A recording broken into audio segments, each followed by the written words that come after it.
Epcot, the experimental prototype community of tomorrow. A place that was built on bold innovation and imagination. A place that showed us just what tomorrow could be if we were brave enough to dream big. Today though, well, it's complicated. Like so many other places, Epcot has gone through transformations over the years, making updates and changing, keeping up with the times. But recently it underwent a pretty significant change right in the heart of the park. And for many, it was a pretty disappointing change. Not only did it not live up to the expectations that Disney set for us with concepts and sharing what the vision of Epcot would be moving forward, but it also fell flat in some of the areas that kind of hit where it hurt. Because so much of this new Epcot, this new vision, this new reimagining of Epcot doesn't feel bold, it doesn't feel brave, and it lacks imagination. Now I could point to any number of things here at Epcot and illustrate this point, but today I want to focus on CommuniCore Hall. CommuniCore Hall was supposed to be a space that elevated Epcot's festivals, one of the main reasons that people choose to visit this park, highlighting things like entertainment, artwork, and food. But somehow it's become this underwhelming symbol of mediocrity right in the heart of the park.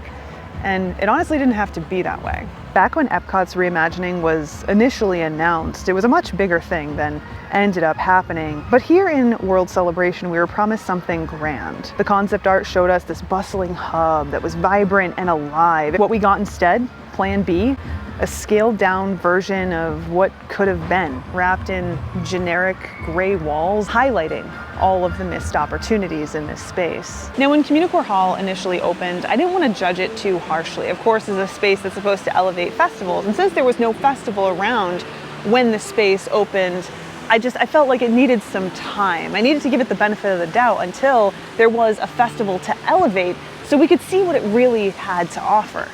But then when the festival did roll around, it left quite a bit to be desired. See, rather than elevating the festival at all, the space opened up as a pretty lackluster merch location. Lackluster doesn't even really begin to say it. They put some shelves in there, they put some festival merch, and they did open up a food booth in there, but it was just one, and it didn't really feel special, certainly not as special as something that I was hoping to get out of this newly opened space. But again, I wanted to give CommuniCore Hall a chance. I wanted it to get its feet firmly planted on the ground. So I thought maybe as we get further into the festival, they'll do a little bit more, and they never did.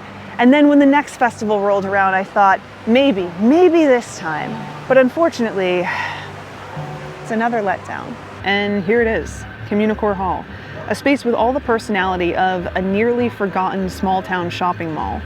What could have been the centerpiece of Epcot's festivals reduced to a few pop-up displays and nods to the creativity that could have filled this space. This was supposed to be a blank canvas, but instead, it's like they forgot to pick up the brush. Where's the boldness? Where's the magic? You know, Disney used to be the gold standard for immersive theming, and now it feels like they're phoning it in, and we're left with this sterile, soulless space that just doesn't justify the hype.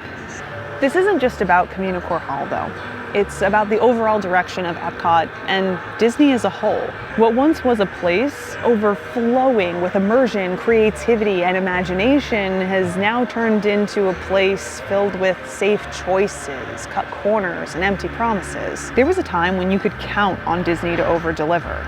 And now, it's hard not to feel like the magic is being replaced by a sense of corporate complacency. Now look, Epcot will always have a place in my heart, but love doesn't mean blind loyalty. And I think that sometimes we need that reminder, especially when we talk about things here at the Walt Disney World Resort, because so often anytime you're critical, or maybe you point out things like we talked about today, it doesn't go over well. And I think that that's disappointing, because when we aren't honest about these things, when we aren't communicating about these things, it gives Disney an excuse to continue to cut back, to continue to pull punches, to continue making those safe decisions, to not do what we know that they're capable of. Dream bold, dream big. I mean, look, we know what Disney is capable of. We know what they can do when they care. It was Disney who told us it's kind of fun to do the impossible. So why does everything here at Epcot and the Walt Disney World Resort feels so damn safe.